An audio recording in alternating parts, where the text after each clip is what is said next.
Olá, meu nome é Marcelo Melado. No vídeo de hoje eu vou finalizar o projeto lá do Storage Bitbox, ou seja, um lugar para eu poder organizar toda a minha parte lá de furadeira de bancada. Ficou muito mais prático porque eu tinha algumas peças aqui e toda vez que eu precisava utilizar ali a furadeira de bancada, precisava vir aqui e voltar, ou seja, estou otimizando também tempo, porque lá está mais fácil, fica tudo mais prático para eu poder utilizar e, claro, ficou bem útil ali aquele móvel, aquele cantinho ali que estava parado ali, inutilizado, então eu quis completar com esse móvel.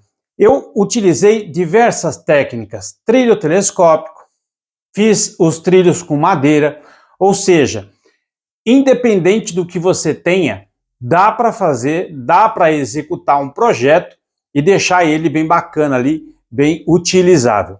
Espero que vocês gostem desse vídeo, vou pedir uma gentileza, veja ele até o final. Se você gostar, deixa seu like, compartilha, isso ajuda muito a produzir vídeos como esse no canal. Não é inscrito? Inscreva-se, ative o sininho para você receber novas notificações. Lembrando a vocês que todas as segundas-feiras, a partir das 21 horas, tem vídeo novo no canal. Bora pro vídeo!